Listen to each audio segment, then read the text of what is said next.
আসসালামু আলাইকুম প্রিয় বন্ধুরা, আজকে আপনাদের দেখাবো পাম্প কত প্রকার ও কি কি। ভেরি ইম্পর্টেন্ট একটি কোশ্চেন। তো আমরা জানবো পাম্প, প্রথমত জানবো যে পাম্প কাকে বলে। যে ডিভাইস যান্ত্রিক শক্তিকে হাইড্রোলিক শক্তিতে রূপান্তর করে, নিচু স্থান থেকে উঁচু স্থানে তরল স্থানান্তর করে তাকে পাম্প বলে। হাইড্রোলিক শক্তিকে যান্ত্রিক শক্তিকে হাইড্রোলিক শক্তিতে রূপান্তর করে, তাই হচ্ছে পাম্প। এখন আপনারা দেখতে পাচ্ছেন একটি পাম্পের ব্লক ডায়াগ্রাম। পাম্প কত প্রকার ও কি কি। প্রথমত পাম্পকে আমি দুই ভাগে ভাগ করেছি, একটি হচ্ছে ডাইনামিক পাম্প ও একটি হচ্ছে পজিটিভ ডিসপ্লেসমেন্ট পাম্প। ডাইনামিক পাম্পকেও আবার দুই ভাগে ভাগ করা হয়, পজিটিভ ডিসপ্লেসমেন্ট পাম্পকেও দুই ভাগে ভাগ করা হয়। ডাইনামিক পাম্পকে দুই ভাগে ভাগ করা হয়েছে সেন্ট্রিফিউগাল এবং স্পেশাল ইফেক্ট। আর পজিটিভ ডিসপ্লেসমেন্ট পাম্পকে দুই ভাগে ভাগ করেছে reciprocating pump, rotary pump.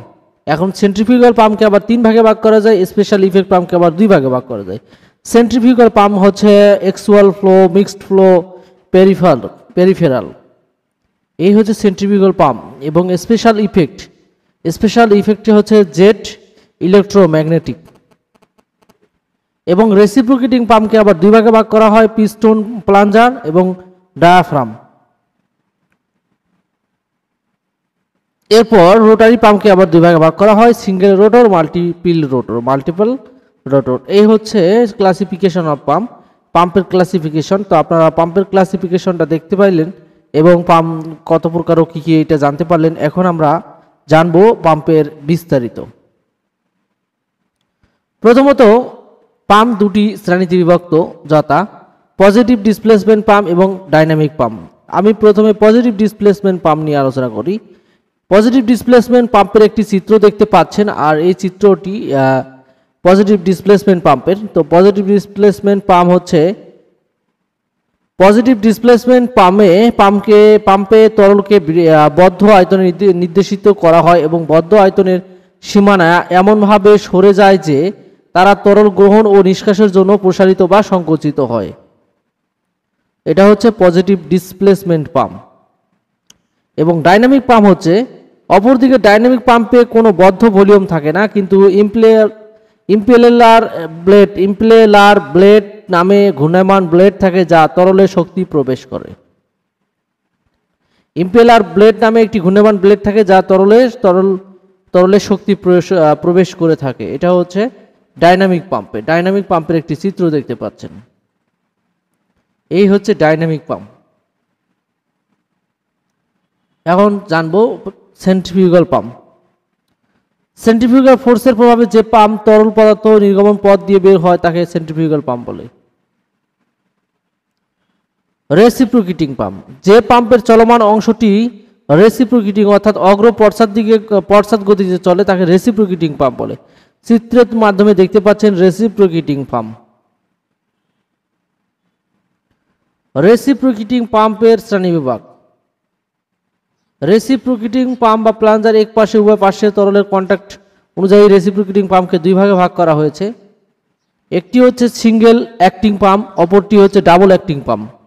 Single acting pump, double acting pump সিলিন্ডারের সংখ্যা অনুসারে নিম্নলিখিত ভাগে ভাগ করা যায়। Single cylinder pump, double cylinder pump, triple cylinder pump, duplex double cylinder pump, quintuplex cylinder pump.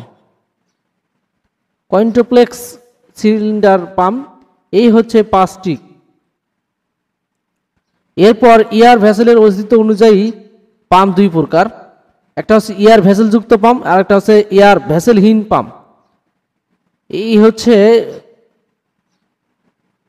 Reciprocating পাম্পের শ্রেণীবিভাগ। এতক্ষণ জানতে পারলেন রেসিপ্রোকেটিং পাম্পের শ্রেণীবিভাগ। এখন জানবো রোটারি পাম্প। যে পাম্প কমপক্ষে একটি রোটেটিং এলিমেন্ট থাকে যা প্রতি রেগুলেশনে নির্দিষ্ট আয়তনে ফ্লুইড ডিসপ্লেসমেন্ট ঘটায় তাকে রোটারি পাম্প বলে। এই চিত্রটি দেখতে পাচ্ছেন একটি রোটারি পাম্পের চিত্র। এই রোটারি পাম্প সেন্ট্রিফিউগাল পাম্পের বহির্গমন অংশের গঠন প্রণালীর অনুরূপ, কিন্তু কার্য সংগঠনে এতে পার্থক্য আছে। এতে সেন্ট্রিফিউগাল বা রেসিপ্রোকেটিং উভয় পাম্পের সুবিধা সম্বলিত, যেমন সেন্ট্রিফিউগাল পাম্পের স্থির নির্গমন ও রেসিপ্রোকেটিং পাম্পের নিশ্চিত অপসারণ সুবিধা। রোটারি পাম্পে কোনো ভালভ ব্যবহার করা হয় না। সাধারণত বেশি সান্দ্রতা বিশিষ্ট তরল পদার্থ স্থানান্তর বা সরবরাহ করতে রোটারি পাম্প ব্যবহার করা হয়। রোটারি পাম্পের শ্রেণী বিভাগ। রোটারি পাম্প সাধারণত 5টি ভাগে ভাগ করা যায়। একটি হচ্ছে বহির্ভূত গিয়ার পাম্প, অন্তর্বর্তী gear pump, vane pump, rotary piston pump, lobe pump. এই হচ্ছে রোটারি পাম্পের শ্রেণী বিভাগ। তো সেন্ট্রিফিউগাল পাম্পের প্রাইমিং ও কি এবং প্রাইমিং এর প্রকারভেদটা আমরা এইটার মধ্যে জেনে নেই একটু। সেন্ট্রিফিউগাল পাম্পের কেসিং এবং সাকশন লাইন বাইশূন্য করা পদ্ধতিকে সেন্ট্রিফিউগাল পাম্পের প্রাইমিং বলে। প্রাইমিংকে 3 ভাগে ভাগ করা যায়: ম্যানুয়াল, ভ্যাকুয়াম এবং স্বয়ংক্রিয়।